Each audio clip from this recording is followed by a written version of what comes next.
what's that role of the person who warms up the Hype audience? man. Is it a hype man? I know it's a hype man for a concert. I think it's a warm-up guy, right?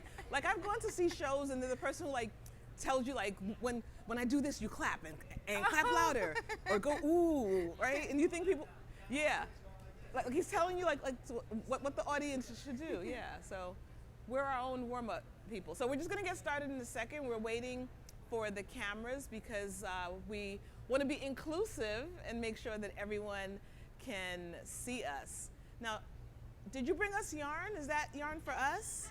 Right. Did you come like? Oh my goodness. I went to public school and they said if you brought something, did you bring enough for everyone? Right? How many people follow that rule, right? If you bring enough for everyone. So we will share. Oh, okay, so we are good to go. Okay. So thank you all. You could have been anywhere in this convention center, but you chose to be here now, and we really appreciate it. So I'm Cecilia Nelson-Hurt, known as Creative Ceci, Creative Cece. I'm fine either way. Also known as Ceci Knits the World. I am knitting the world one country, one project, one conversation at a time. And I'm joined here by my amazing friend. Hi everyone, good morning. My name is Jewell Washington. I am the founder and creative director of Our Maker Life, which is a knit and crochet movement for makers by makers that my knitting friends and I started in 2016 after we realized we were friends on Instagram and had never met each other. So we were like, let's meet up over pizza. Let's meet. I'm also a maker and knitwear designer of my own knitwear pattern shop called North Knits. Which encourages easy modern DIY kits and also to just embrace slow and simple living, just to kind of tap inwards into ourselves, which I started after college, but I really feel is like a good thing to have. It's a good thing to have. Yeah, in this day and age. Yeah. So the title is Diversity and Equity and Inclusion in the Fiber World. So we thought we'd start with a little bit of the why this is important for us, and our hope is that it will be an interactive conversation, right? There's a lot that we both can tell you. We both have a lot of opinions, as everyone, right? We have a lot of opinions, but we really want to curate this conversation to meet the needs, because even though we collectively, our community, has been having this conversation for a few years, I still go to spaces and people are like, well, I don't know, what am I supposed to do? Is this cool? Do I say something? Do I post something? How can I make my space more intentionally inclusive? And so I would rather take your questions. We talked about it, and we'd love to really craft this conversation. Look at that, craft this conversation. I do that a lot. Pun intended. Craft this conversation to really meet your needs. So we're both going to do a little bit of a 5-minute a bio for those who don't know. So by day, if you follow me, you know that I started a new role. A little over 100 years, 100 years. A little over, it feels like 100 years. No, a little over 100 days ago, I left the company where I was leading diversity, equity, and inclusion education to be a global DEI leader for a professional services firm. I made that decision because I felt really good about the work that I had done at L'Oreal, but it was my chance to now have an impact. So my company shapes the leadership of other companies. So I really do believe in that ripple effect. And it really is a theme, a thread through my life. I do believe in the ripple effect. I do believe in the exponential power that we all have, right? I do believe kindness passes on, bravery. Like, I become brave when I see someone else do something brave. Like, if you've ever been with friends at an amusement park or at karaoke, and you're like, I'm not sure, and then somebody does it and they give you the courage, right? That's what I think about when I think about this conversation around being intentionally inclusive and aware, that when I see someone else do something, I want to replicate. And so I have been in the diversity and HR space for over 20 years. I trained, a lot of experience in teaching and facilitating courageous, uncomfortable, tough conversations. We like to joke at work that if there's an elephant in the room and the elephant is uncomfortable, I'm gonna go over and say hello. All right, so I run into the burning building of uncomfortable conversations because I believe that the reward far outseeds the risk.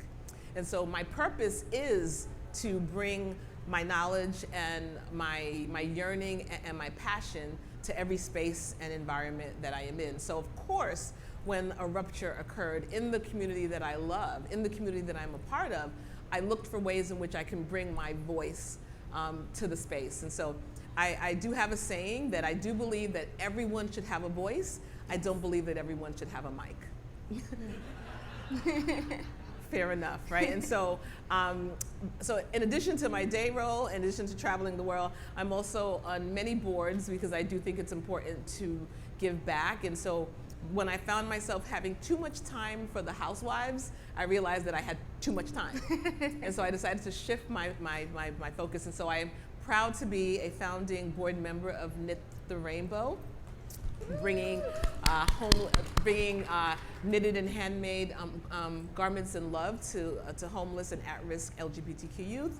I am a founding member of the Vogue Diversity Advisory Council, trying to make the magazine as well as their events inclusive. And I sit on a couple of other boards as well. And I do get 8 hours of sleep. I'm lying, 6. Yes, and it's such an honor to be up here with you, Cece. I've learned so much from you, watching you afar and being able to form a relationship and friendship with you up close as well. And to me, I think that's what is one of the beautiful things about diversity and inclusion. No matter where you're from, no matter what your skin tone is, you can learn something from somebody. And I think what D&I has really been for me is me realizing that I don't know everything about everything, right?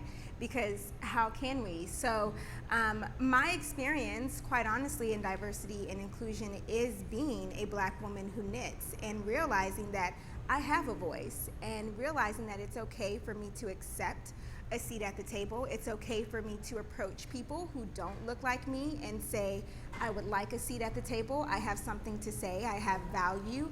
I have experience. And it's also okay for me to be the change that I want to be in the world. A lot of us, watch from afar. And like you said, I'm going to wait to see what they do. And we've all been players in that game and be like, well, let me see what they do, or let me see what they say first, right? Let me make sure the waters are safe before I walk in. But one of my reasons for starting Our Maker Life, again, which is what I started in 2016 after I completed graduate school here. I'm just next door in Chicago, and I'm originally from South Carolina, and it's way colder here. So I was like, okay, I have a reason to pick my yarn back up. But I felt this nudge and this push that I personally, whether it was a realistic view or not, I wanted to see more diversity in our industry, in our community. But I felt inadequate. I'm like, I don't have 10,000 followers yet. Who knows little on me? I'm just DMing a couple of my friends, on Instagram. Who knows us? And from that, within a year or so, we started a global international movement. We've been able to meet up in Manhattan, in New York City, in Toronto, Canada, here in Chicago, in Calgary, Canada, and this year we'll be meeting in Portland, Oregon, where we connect hundreds of knitters and makers, knitters, crocheters, people who are into weaving, into yarn dyeing, who are from all over the world. But I can still remember that moment when I was on a bus and it was below zero here in Illinois, and I'm thinking of this idea like, gosh, I love Kelly. Kelly doesn't look like me. Kelly's from Canada, but I love her. She's like my sister. I wonder if people would want to meet her. I want people to want to meet her. I wonder if Kelly wants to meet people. Kelly was like, hey, people would want to meet you. And I'm just sitting here like, could this actually, could this be that nudge of, can I actually do this and be the change that I want to see in the world? And so it starts there. And I couldn't let the feeling go. I was like, I'll sleep on it. I woke up the next day and I was like, yeah, this has to be a thing. And so I think when you sort of correlate that with diversity and inclusion, it's about taking that first step and really pushing past fear. I've gotten wonderful opportunities to collaborate with great brands, many of them here today, like Lion Brand Yarn, like Knit Crate, like Squam, so many wonderful organizations, Koigu Designs, Jimmy Bean's Wool. I've been able to sit on their board as a scholarship board member, bringing opportunities to less advantaged people who want to go to college. And it's because that's been my story. And, so being invited to even have those opportunities, it still requires taking a yes. And it still requires fighting through fear. A lot of times with D&I, people will look and say, well, it's got to be easy for you, right? Why would you be afraid to speak out on that subject? But As a minority female knitter, yeah, I get afraid when it comes to business moves, and particularly when it has to do around this issue. But I continuously learn over and over, whether it's academia or journalism, which is where my academic experience is. I have a broadcast journalism degree and a print journalism degree, both in journalism, and have sort of shifted over into marketing and social media in years since I've obtained my degree, and I just continuously learn. That. Yeah, technology hit news a wee bit hard, but you know, I continuously learn, whether it's in the newsroom, whether it's at a knitting conference, whether it's behind the screen of my phone. It's okay to have fear. It's okay to say, I don't know everything. It's okay to be like, how do I start this? I've never seen anything like this. I don't know how I can be a voice when there's a lot of voices in the room, but it's okay to still push past that and do it. And I think you've been a great example of that, Cece, and I hope in some small way in the industry and community I've been an example of that as well. Definitely, I've been watching you, and I do appreciate the work that you're doing. And you know, it's really true about fear, right? And so, not so little known fact, but I had a debilitating fear of public speaking. And I was a recruiter required to public speak, and if you've seen any of my stories, so I had a fear of public speaking. I also, after September 11th, developed a fear of flying. So imagine needing to get on a putter plane to go to some random university where I had to speak. I'm like, oh, I don't want to go. Let something major happen for me not to go. But I realized that, one, that my voice was needed in that space, right? And that I knew a little bit more than the students, and that they were coming to hear what I had to say. And fast forward to the first time that I went live to talk about diversity and inclusion. And I remember, because it was right after the ripple effect, the crack in the surface, I like to call it. And I was talking with Gigi, who had went live minutes before. And I was like, I wanted to jump on your live. She was like, do your own. I'm like, okay. And so I went live and I just started talking, and like, oh, and people messaged me like, I really appreciate, or they said, I really appreciate your approach to the topic. You make it very welcoming. I'm a big fan of Dr. Brene Brown. I don't believe in shame. So to me, canceling somebody for I do believe people are doing the best that they can. I do believe there are people who are not as informed. And so even in that environment, they earnestly believe that they're doing their best. And when you accept that people are doing the best, and when you accept that people, once you know better, you do better, then I'm willing to have that conversation. And so for me, it's not about shaming someone for not knowing. It's not about shaming you for making a mistake. It's about pointing out, perhaps you shouldn't say that. Perhaps you didn't think about it. And we had a great conversation yesterday where I talked about intent versus impact, right? And people are very big, well, my intention was, and I'm sorry if you mistook this. I'm sorry if you were offended by. And no, it's not your intention, it's the impact, right? And so what I'm sorry for is the thing that I said that offended you. I'm not sorry that you were offended, right? I'm gonna own it. And so having those types of conversation and encouraging individuals to join in the conversation is something that is near and dear to my heart. I know there is a pocket of people who are like, I just want to knit, right? I don't want to have this have you heard that from people? Can we get back to the knitting? Can we just get back to, and so what I say is yes and no, right? Yes, you can get back to knitting, but that's a privilege. It's a privilege to be able to opt out of a conversation because it doesn't concern you, or you think it doesn't concern you.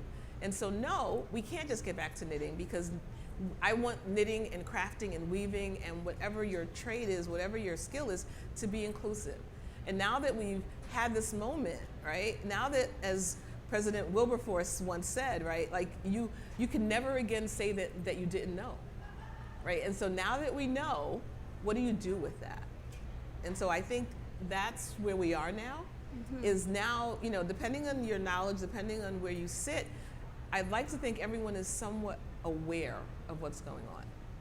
And so maybe in moving from awareness to action, right? And so there's apathy where like, I don't really know, I'm only concerned with my group, and so I'm not really concerned, to awareness, like, okay, so there's a problem. People haven't been seen. People feel not valued. So now I want to get information. And so once I get information, I want to be active and in my own way, right? So if it's with my 20 followers, if it's with my Stitch circle, I want to be able to have the conversations. And the other thing that I think is important is when you hear the word diversity, don't think them. Don't think diversity is them. No, diversity is us. Because when I talk about diversity, I just don't mean ethnic diversity or gender. I mean ability, size, cognitive ways of thinking. I think about age. I think that, I know that we are all temporarily able. I am Gen X, so I am over 50. I rub my knees because they hurt. They didn't always hurt, right? I have my readers over my contacts because I can't always see things, right? So at some point, we will all be in that group that we thought was them. I remember thinking when my mom was like 35, I was like, dang, she's old. Now I look at people who are 35, I'm like, those kids. I'm so sorry I called you old. Right, like now I realize it, right? And so I think in the expansion of diversity, to understand that diversity is not them, it's us, it makes it more inclusive. Because I don't want to make it be a binary conversation, because if it's binary, then people can opt out. People can opt out because I don't see myself in that binary. So if you're talking about race, doesn't affect me. If you're talking about gender, I'm on the privileged side of gender. I also don't want you to feel, because you're on the privileged side of race, the privileged side of gender, the privileged side of whatever the identity, that doesn't mean that you still don't have some marginalized areas. So you can be, you still have other issues. And so expanding the conversation makes a more willing participant, because then they see what's in it for them. Yeah. I think that's important. So many good gems there. So many. I feel like I need to be like typing. Well, they're recording it, so you can get it later. And so many things I love that you say in there, and I think one of the things that I'm, both learning, experiencing, and that I love to remind my team, people I work with, and just people in my life is that, there's power in looking someone in their face and having a conversation, particularly around diversity and inclusion. It's one of the things that I've really, really discovered. I lived in what was known as a social diverse community when I attended the University of South Carolina. And I'm a millennial, so even in 2005, 2006 in South Carolina Bible Belt, being, a part of the LGBTQ community was not accepted. Most of the people who I lived in my dorm, they lived in that dorm under this guise of, oh, it's honors college, but not. But it was for people who wanted to be a part of LGBTQ. It was for people who were Asian American, because for some reason, they couldn't get into the other dorms in this university. Wow. It was for African American people like me who were told, well, if you aren't in athletics, then, maybe you want to look into staying off campus. And there, of 20 dorms on USC's campus, there was one dorm, and it was Preston. But it ended up being such a wonderful learning experience for me, and really a safe haven in many ways. But I learned there is power in having conversation with people who look different from you, who come from different backgrounds. And it's one of the things that as a millennial, I love and hate about social media, right? Because with the conversation of D&I being on social media, I just feel that right or wrong, whichever side of the argument you may be sitting on around any of these issues, that can funnel out of diversity and inclusion, racism, tokenism, being performative, all of these things, allyship, all of these terms we hear, right? There is just so much power in being able to have those conversations on social media, and I think there's Done some the right way. there's some etiquette there. Yes. But knowing and understanding and being courageous enough to understand that those conversations can and sort of need to happen offline as well, even with the same people, because there's a different temperature check. I've literally had, I'll say issues around diversity and inclusion with the same person, and it was a different temperature offline on a mountain than when it was on social media. And so I think that when we talk about fear, or where do I interject, or what do I say, or what do I caption, or how do I get involved? I know people were asking that in your workshop yesterday. How do I be an ally? Like I'm afraid.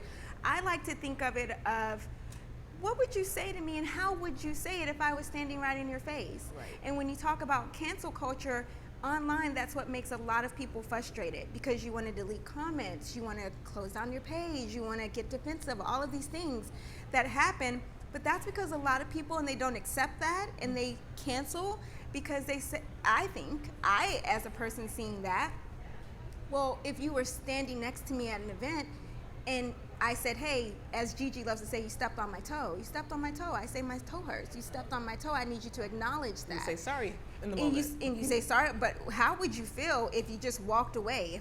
If you say, Jewell, you stepped on my toe, and I'm like, away.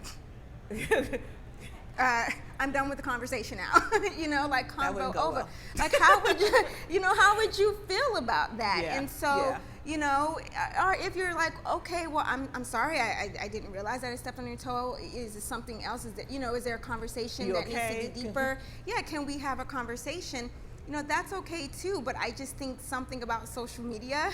It's slippery. It's a slippery slope, and I think people are way more attuned to become defensive and want to clam up and want to say, this is the problem, this is the problem, this is the problem, instead of sometimes pulling yourself out of like, okay, get over the fact that this is a phone, and think about how you would talk to these people, or talk to anyone, or talk to a stranger, or talk to a friend in person. And so that's what I try to remember, like you said, navigating what D&I has sort of become online, because even if you think of Black Lives Matter, for instance, there was a lot of conversation about that online, but it was also so much more, going and happening offline. And some of those sentiments were then revolving back online, and people are like, well, I don't understand. A lot of people are like, I don't understand why people are so mad in Chicago and doing this online, that online. I'm like, well, then if you were to come to Chicago, if you were in Chicago, I'm not justifying a lot of things that happen, but if you were in Chicago, you would literally know in some ways why people are saying, I'll burn this down. If you were to see the geographical segregation and to know a lot of the things of people who are disadvantaged, and it's happening, people are frustrated, and that's happening IRL, that's happening in real life. And sometimes people don't feel like they have a voice in real life. They don't feel like they have any options, and they want to let their frustrations go back online. So I find that D&I sometimes has this revolving door around some of these tougher issues. Absolutely. And I do believe that, you can have productive conversations if the people in the conversations are willing. Mm-hmm. It's hard to have an intellectual conversation with the person who is talking more than they're listening, right? And so, my grandmother was like, you have 2 ears and 1 mouth for a reason. You should listen twice as much. I talked a lot as a child. So we'd love to hear from you. There's a mic in the middle. This is, I know we're in a big space, but for a minute, let's make this a safe space. Yes. There is no question that is off limits. You can ask us anything, and to the best of our ability, we will try to answer, to support, and to guide. So who wants to be the brave person with a question? There you go. Yes, front row, yes. Okay, I'm Annette from the Knitting Tree LA. I know Cece. Hi. I've had some issues in the store with, I'd say, wealthier white women who come in and they see an African American person in the shop and they go completely overboard, like my best friend is black. Oh, I love black people, and they just go on and on and on and on. And all I do is I just open my eyes real big and look at the person, and they're opening their eyes real big. But what is a good way to kind of head that off? Yeah, that's, it's tricky when it's in a public space, right?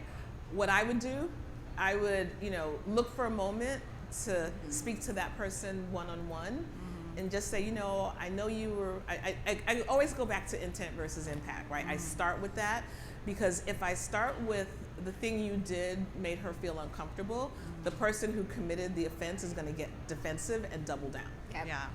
And so what I start with is, I know what you were trying to do was to show support and show that you're inclusive, but do you realize, a couple of the statements that you made are actually microaggressions, and it actually sets the wrong tone.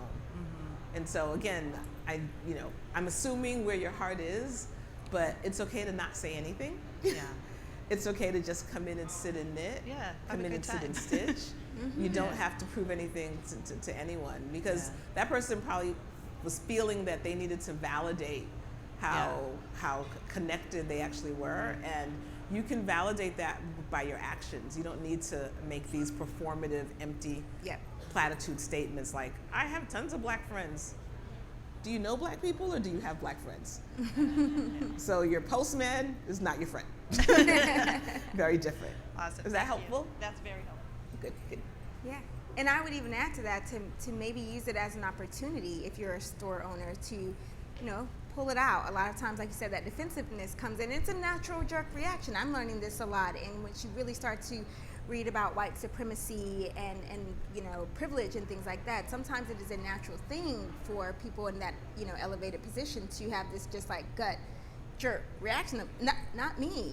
That's almost a little bit more normal than we want to normalize in today's age. So having understanding, empathy a little bit there for that, but also taking that as an opportunity to maybe pull it out and span out and away from that situation. Just say, hey, let's have a knit night and a cow and a book read on a book around some of these issues. So white supremacy and me, or something like that. And so maybe not Again, I agree, you should definitely have a sidebar conversation, but also just using that as an opportunity to educate everyone. And that way it becomes not just you, but it's us. We can be better. We can all be better. I agree. Thank you. Great question, yeah. Who has the next question? Susan, you look like you want to ask. Is everyone an introvert in this space? I always have to check, because I know the introverts are like, I have a question, but I'm going to wait, and I'm going to channel it so that some extrovert will ask the question for me. Do you want to come over to the mic? Okay, so I love more people. Do you want to, so if whoever gets there first, race, go.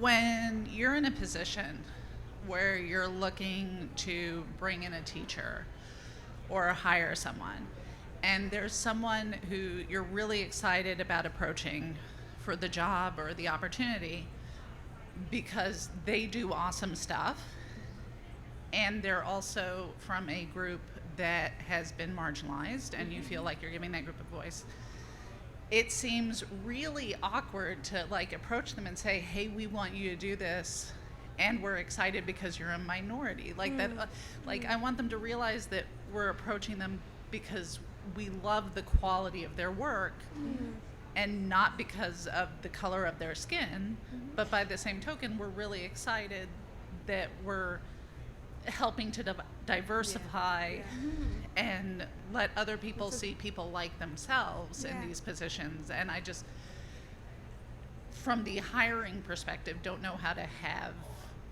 that conversation. So we'll both take a little bit of that. So if I was in the position that you, the scenario that you stated, I would reach out to the person for all the reasons that you started with, and then stop the sentence there. Right? I'm reaching out, hey, Jewell, I love what you're doing at our Maker Life and the community that you started, and your slow approach to knitting, and I love this concept of being able to connect with modern makers. I think our audience would benefit from hearing about your story. Full stop. Right? I would, if you were eyeing Jewell, not reach out to her in February. Maybe you reach out to her for Women's History Month.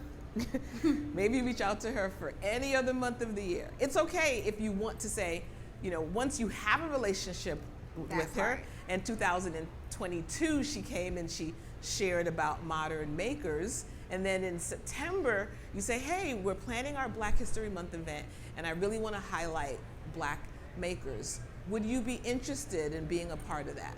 Right? Two different things, right? So the first one, you're reaching out because of her skill set, the things you've admired. The second one, you're being upfront, and you're starting in September, not January 27th, and you're rushing to put together your Black History Month panel, right? Because then I know a lot of people are On January 30th, it's $500. On February 1st, it's $1,000. Right? It's twice as much now. Right? So, and be honest. Like I want to highlight Black makers, but as we said in the retail the conversation is then you need to be consistent. So if you highlight Black makers in February and you don't do anything again until June and highlight LGBTQ makers, you missed Women's History Month, you've missed API Month. So if you're going to use your platform to highlight historically underserved communities, then I would ask you to look at the full year and be intentional with the full year. Yeah, I would 100% agree. I've been approached by large brands, many of them here today, where their marketing team said, Jewell, you are an African American woman who's a knitter, we love your work, and we want to feature you for Black History Month.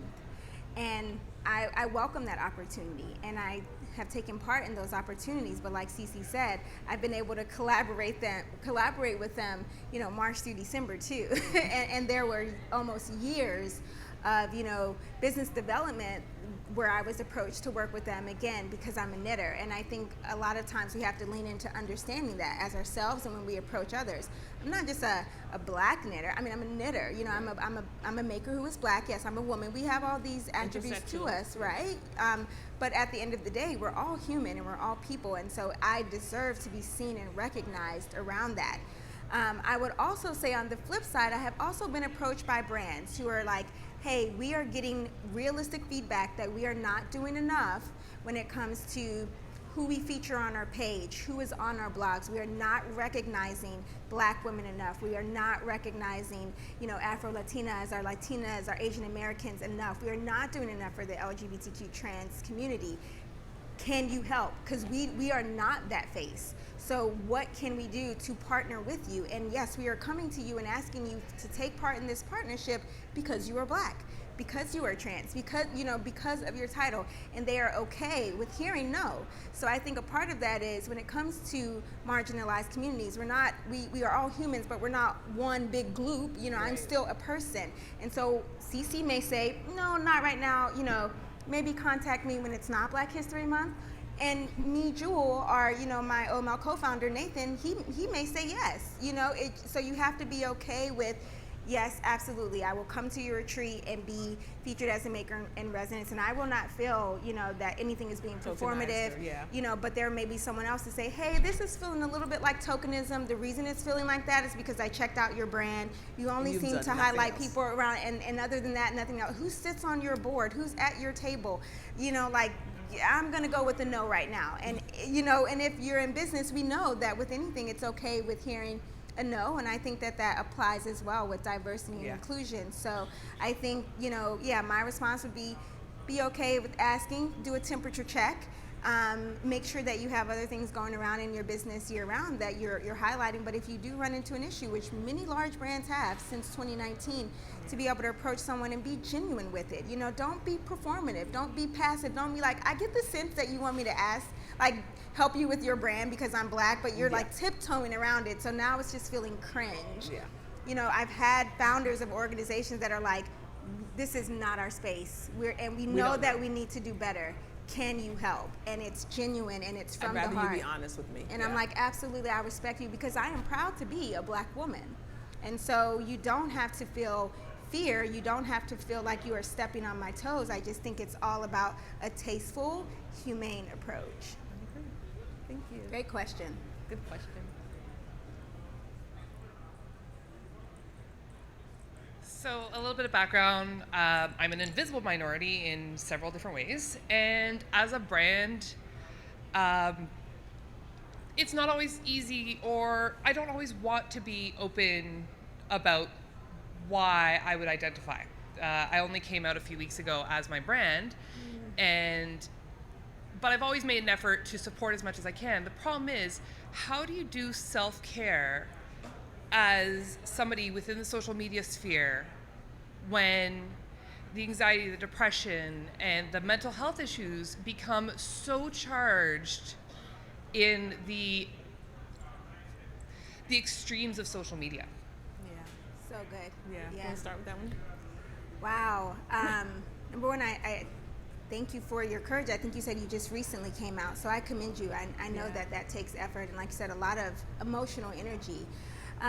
You know, that's a hard one, and it's very complex. I will say that that's something that I'm often still experiencing. Burnout, anxiety, depression, being completely sensory overloaded with this issue and that issue and everything, and then entertainment. It's so much that is distracting us. I've just learned that's like, hey, I'm closing this down. I'm turning it off.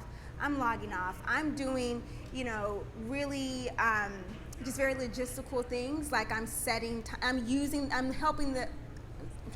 making the technology work for me. Yes. So iOS literally has settings where you can, you know, put a focus timer where you can have it shut down your app at 6 o'clock, you know, instead of taking your phone or your iPad to your bed, put it in the living room so that you literally have to like shut yourself down. I've literally had to do those things, and trust me, I've gone through withdrawal. I put my iPad in the kitchen, and I was like shaking at like 9:30 at night, and I was like, what do I do with my hands? It's like read a book or go to sleep, you know, like, but trying to, I've tapped into feng shui of setting my space and resetting my space in beneficial ways that can help me woosah, tap down, writing that into my Google Calendar, okay? Pop up, it's dinner time. Pop up, go take a walk. Pop up, go turn off your phone. Like sometimes we have to realize we're almost stronger than the technology wants to make us believe. And just doing things and sort of writing that into your daily schedule to take time out for you. I've been seeing a lot of conversation online where a lot of people are stepping up, influencers, content creators, and otherwise are saying, can we normalize therapy though? Yes. Like, can we normalize therapy? Can we say it's okay, you know, not be okay. that to not be okay, and that I'm talking to somebody to be okay? And it just hit me because I've been doing therapy for 2 years now, and I'm like, I ain't posting that. People are gonna think I'm crazy. No. But that's not the case. It's actually offline helping me be so much better and stronger with myself. And one of the biggest ways that my therapist helps me is each week he says, Jewell, tell me 3 things that you're gonna do for you going into this weekend. Not related to North Knits, not related to OML, not related to giving your energy to other people, not your parents, not your friends, you know, not your personal relationship. Like, what are you doing for Jewell? And it just helps so much. But then I, you know, turn around and do that for myself. I'll literally say, Jewell, what are you gonna do for you today? You worked hard. What are you gonna do for earned you? it. And I think that really helps battling the anxiety and tap into self-care. Yeah, no, I would echo everything there. A couple things that I would add. One is that you don't have to earn rest, right? So Preach. rest is yours for the taking, right? And so in self-care, it's rest. In self-care, it's putting your mask on first, and it's setting boundaries, right? And so because I chose to have a job that requires me to be on the front line, and I chose to bring my voice to the knitting, so the hobby that was my self-care is now my jobby, right? A little bit, right? And so for me, it is those moments of I'm going to put my focus on, and I'm not going to respond to text messages only from my daughter, my best friend, and husband, right? Because I need that time. I am teaching people how to treat me. So 100 days into role, maybe my 5th or 6th week, there was a whole email conversation over a weekend. I saw the conversation, I did not chime in, right? Because I knew the second I chimed in, then they would think, oh, Cecilia's part of the weekend email response team. And so I let the whole conversation go. And on Monday, I saw my colleague, and I was like, you should know that I work late, even on Fridays, but once I shut off for the weekend, I'm seeing your email, and unless you need my response, I am not going to respond, right? So that's one thing. So I do take out time for me. I have moments where, you know, and I understand the Instagram algorithm. I don't post every day, so don't expect me to post every day. And so because I don't post every day, if I don't post for 4 or 5 days, no one's like, hey, what's going on, right? I am doing something else. That's important. So you teach people how to treat you, and boundaries are really important. The second thing I do is, because I know people are watching, I'm okay with sharing aspects of how I cope, because I realize that particularly for younger people, maybe even people who are in my same age group, you know, people confuse a tile with a chapter, right? And so very clear, I take 100 pictures to get one good one, because I'm hard on myself, right? And so don't confuse what you see someone posting as a perfect life. And so I really want to standardize that conversation, because our young people are thinking that, you know, I need to be perfect. I need to be perfect in order before I put it out there. And that's impacting them as well, right? The rate of teen suicide is astronomical right now. And so if our young people aren't able to cope, I know our adults aren't able to cope. So standardizing, and it's so funny, so I try to say standardizing versus normalizing. Because there is no normal. Love that, yeah. Right? And so I say, there's a standard. Yeah. And there's the way that I do it. It might be in the standard or not.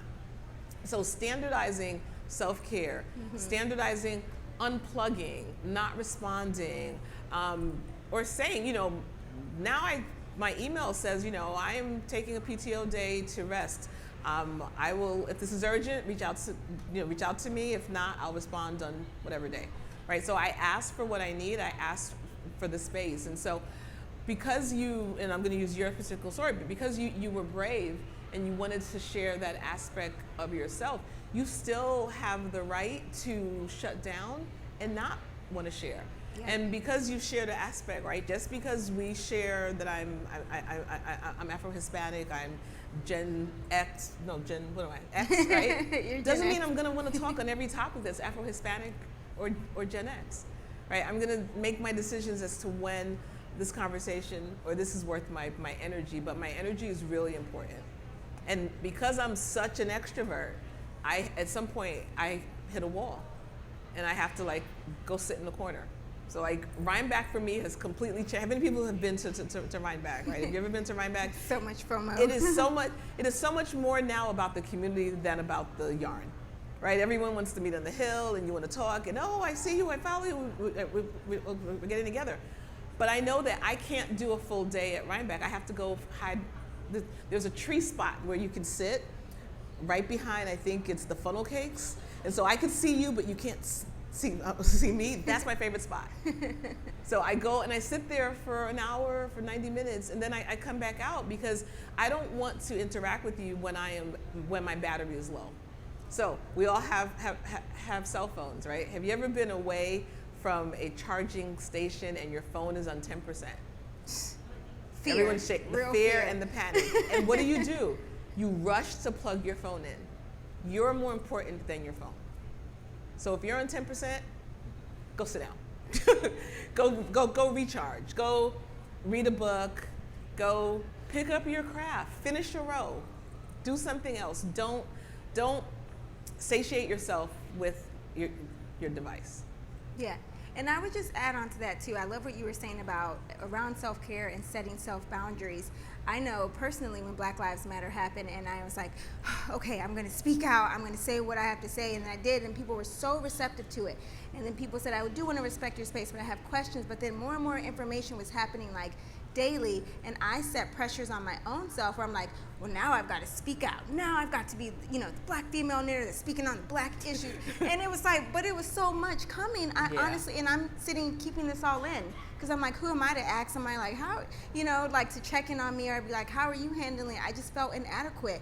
But I did have a moment with myself with someone who's not a knitter, who wasn't, just wasn't, they're not on social media like that. And I broke down and I cried and I said, I'm overwhelmed, I'm sad, I'm mad, I have all of these emotions, I'm confused, I have all of the emotions. And they just were like, you know what, it's okay. It's okay, little ting, you gonna be, let's go get some sushi. Put on your phone, put your shoes on, let's just go and get some sushi. And we just laughed and I felt so good. But they were like, it's okay if you cry, you break down and you have all these emotions. So, as we feel these pressures, number one, be okay to be like, you said what you said and then you don't have anything to say anymore on the subject right now. Give yourself time to refuel. You don't have to become the poster child of whatever the issue is or whatever community that you're in.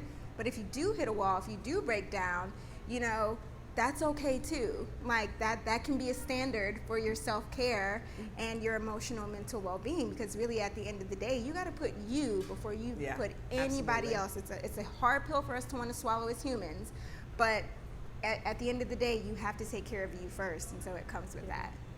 Yeah. I love what you said, because that reminded me of something that I started saying. I am going to dispel the myth of the strong Black woman. period, right? I'm gonna dispel the myth of the strong woman, period, right? I want to be fragile. I want to be vulnerable. There are moments when I will be forceful, but I don't want to always be expected to be a pillar of strength, because that's not healthy. It's not healthy for me to have that expectation. It's not healthy for someone else to have that expectation of me. So I am like, I need my moments. I need to decompress. I'm gonna sit in the corner in my fluffy pajamas and I'm gonna knit and I'm gonna be okay. So self-care is so important. Put that first. Schedule your self-care, right? Yes, yes, yes. Absolutely. Block your self-care and Yep. and talk to yourself and treat yourself like you would treat someone that you loved. And if you saw your friend doing this to themselves, you would have a tough talk with them and you would tell them, put yourself first, and you would say everything that we're saying, and then you probably won't do the same thing for yourself. And so you're valuable too. Come on up to the mic. Hey girl. Morning. I have a question.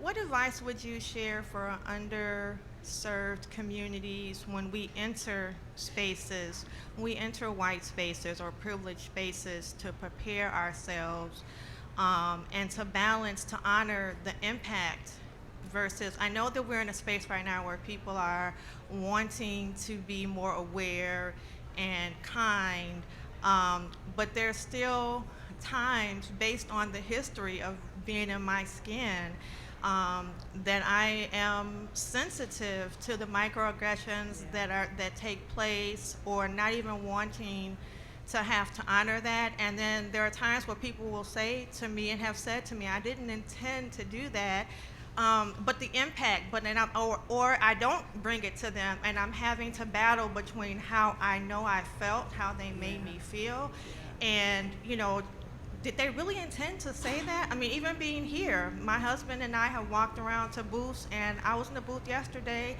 and they didn't even speak to me. And I'm sure, and again, this is one of those situations where it's like, I'm sure she didn't intend to do that, but I have nothing else really to go on. Or as I'm a new black owner, there's only 2 of us in the city. There are not many of us. I'm the only one on the black side of Chicago. And there are times where people come in my shop and they say, this is so nice, and there are times where I feel like it's genuine, but then it's times where I'm like, well, what did you think you were gonna come into? Like, where did you think you were coming? Yeah. And it's hurt, it's hurtful, but at the same time, I wanna meet people I wanna meet you halfway. I want to be involved. I want us to have an honest and transparent relationship, but at the same time, there are real times where I'm not feeling it. Or I walk into a room. I did yesterday. I walked into a room and I was like, it's too many, and sometimes white people take up a lot of space, and I have to leave because I'm like, I know how this is going to go. You're going to have all the conversation. I'm not going to have an opportunity to say anything, and so I'm just struggling because I feel like the burden is on me try to make a friend, and it's difficult. It's very difficult. No. Well, first of all, thank you for being brave and vulnerable. Yeah. So thank you. Yeah. I really appreciate that. So first of all, part of the conversations I've been having in these spaces with, first of all, I want to recommend Caste. If you haven't read Caste by Isabel Wilkerson, it should be required reading of everyone. So I'm going to use the caste system, right? So the dominant group, right? And so there's a dominant group in every space. And so if you're not in the dominant group, what I'm asking in our community is for the people who are in the dominant spaces to be aware, to be mindful, to, I love that you said a seat at the table, right? But Yeah. I don't want a seat at the table if you don't want to hear my voice at the table.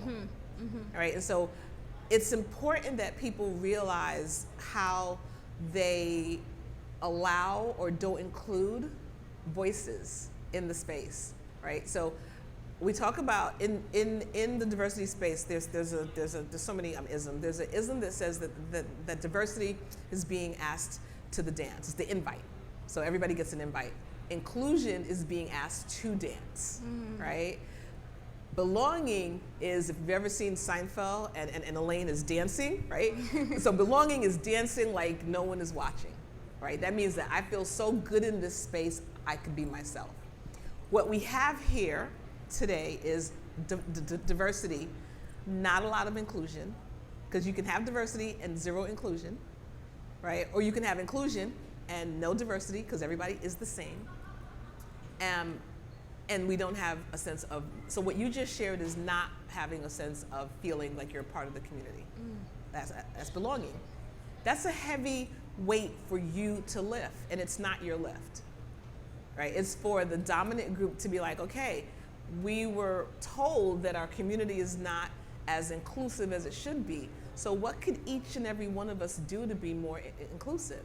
And so what I would love the next time I come here is to have a session with all of the vendors before we go into the floor, right? Because I've been to too many festivals where men have said, yeah, you know, I went to this booth and they were all like, oh my God, a man did it, woo, unicorn, right? Or I've heard people say, I've gone into a yarn shop and I wasn't made to feel welcome. Or someone shared a story of being out with a group of crafters and the waitress was a knitter as well, and she was so excited to see other knitters, and she ran and got her project, and her project was with acrylic yarn, and someone turned their nose up at her project. Mm-hmm. And so the person who was in tune saw how hurt she was. The person who was oblivious didn't, right? And so it's those microcosm moments where you can make an impact. And so what I ask every time is, what's one thing that you can do? We all can do one thing. I don't need you to go and talk on your Instagram or go and talk on TikTok. I don't need you to be on stage. I need you in the moments that matter to think about who's in this space I'm not included. Who's in this, am I giving everyone the same experience? Or do I think that your shop is too small and you're not worth my business? Or do I think that you're a knitter and I'm an embroiderer and my thing is more classy than your thing, right? There is no hierarchy. And so it's not your burden to assert yourself, and that's a heavy burden, a heavy lift. It's for everyone around who's in a dominant position to say, if I truly believe in diversity and inclusion, if I truly believe that diversity makes us better, if I truly understand the census and how America is changing and where wealth is going and where wealth is coming from and who is emerging, then it behooves me, behooves my business, the longevity of my business, to create a space where everyone feels included, or else you're gonna be Kodak, you're gonna be Blockbuster, you're gonna be a dinosaur. Because the millennials and Gen Z are demanding to be seen, heard, and serviced. So you have a choice, make it or not. So I hope this is being taped. It is. Hope everyone will watch it and hear. You have a choice. And hear. Yeah, you have a choice. And I please. think I would ask that, and I just want to, like you said, give honor to your emotions and your feelings, because even though I'm not a business owner, I am a Chicagoan, and so I know that weight of not being seen, and I also know that weight of being ignorant of how geographically Chicago is set up. I will admit I've been guilty to say some things that would come off very offensive to people that live on the South Side because of my ignorance of never living on the South Side. But I've also received people saying things that are ignorant to me because I live downtown. Oh, really? A person like you lives downtown? How'd you get there? Or, wow, you live on the North Side? Really? You went to Roosevelt? Really? No, I did not go to Harold Washington. Why would you ask that question? You know, or like, are you trying to have a conversation here? Like, what's going on? So one of the things that I've really learned as a young millennial is to realize, number one, you have power. You have power to realize where you want to exert your energy. I've had a knitter say to me before, you are the whitest black knitter I've ever met. And I'm probably the blackest white knitter you've ever met, right?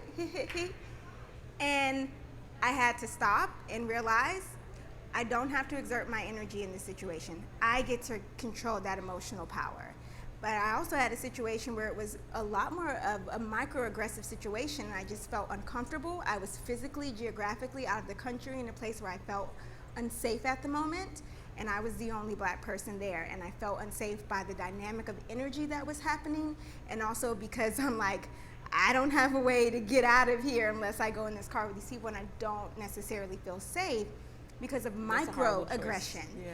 And I was very emotional and I was very angry. And at the time, the person came to me and I said, hey, I can't emotionally invest this in you in a way that is probably productive, and I need you to respect the fact that I am upset, because that is where I'm choosing to keep my energy. I'm not going to deflect that back on you, but I'm upset right now. And so I do not have to silence myself. I do not have to appease your defensiveness or your fragility, because those are real experiences that white people have. And I get to control my power. It took me a year before I was able to sit down at the table with that person and have a conversation and say, you know what, I'm okay now. Yeah. And it was a lot more of a personal dynamic there, whereas the person who said, you're the whitest black knitter I've ever met, deuces, okay, well then follow me on Instagram, I guess. Like, I you know. So, if you have people that are coming into your shop and are making you feel a certain way, or you go in spaces, you go in booths, it's okay to just be like, well, you know what, at the end of the day though, my money is green and my follower counts look like everybody else's, and you just lost it. And I don't have to say a word to you about it. You'll know. You'll know.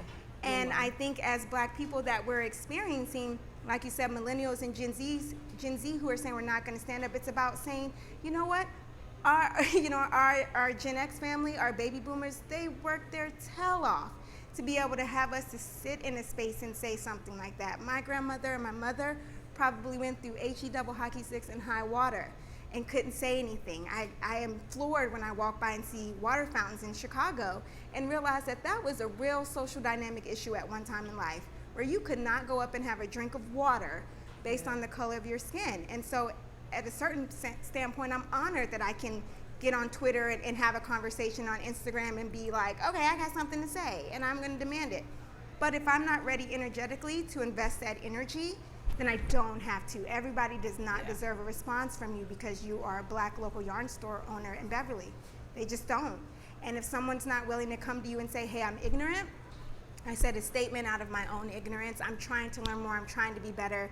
Can we have a cup of coffee in Beverly? Or, I'm just sorry. If I stepped on your toes, I'm sorry. I don't know. I want to do better. And you can say, at this point in time, I reject that. I'm not ready to meet you there. I reject it. And then they have the response to say, okay, well then we'll go our separate ways. And then you just kind of have to leave it there. I think through Black Lives Matter, I repeatedly put out on social media, if you're angry, be okay with being angry. There are people who are burning the streets down right now. You can't stay there forever, but no one can take away your right to be angry. It's a natural emotional response, but you can't sit in it. So if you're angry, if you're upset, if you're crying, I have been learning in therapy to be okay. I can sit with those emotions. I can't stay there though, and it's okay, for me to not have to say, you person who offended me, make me feel better, help me with my anger. Those are things that I can deal with people who are more specialized to help me with that and to do that work on my own.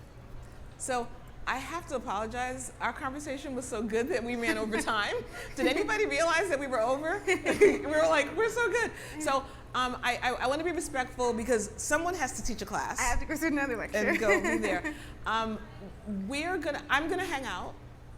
Yes, I just want to say really quick, thank you so much for being here. This is an amazing session. Thank you. Jewell, you're definitely urgently needed at your session right now. So yes. if you could head over there, that would be awesome. I'm sending her right now. Everyone else, please stay and mingle. The next thing is until noon. So please stay and ask all the questions to Cecilia. Thank you Thank you so much, you guys. Yeah. Thank you. Thank you, everyone.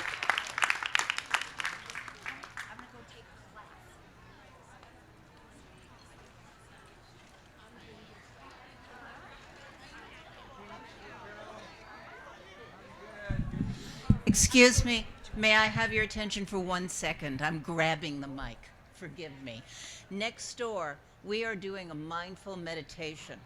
And if you have the time, it starts in 10 minutes, or it starts in less time than that. Would you please join us? It's a good way to recharge before you go on at the end of the day. Okay? Thank you very much.